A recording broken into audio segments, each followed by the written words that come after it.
All right, so I've been troubleshooting my new drone build for the past 2 days. The problem I'm having is this really weird video flicker. And originally I thought that was like a power interference issue.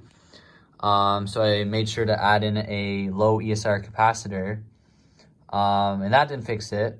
So I, instead of running the camera and the VTX off of the 5-volt rail on the flight controller, I decided to add in this little Maytech 9-volt power distribution board.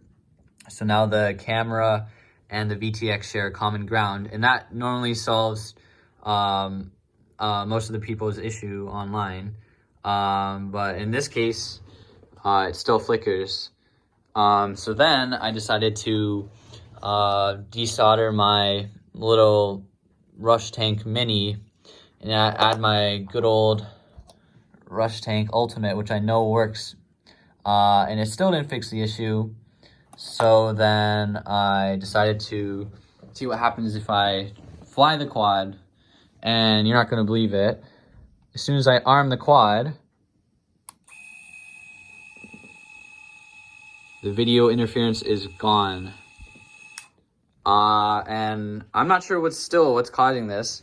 I haven't really seen anyone have this issue online, so I thought I'd throw this out there and hopefully help someone out if they have the same issue.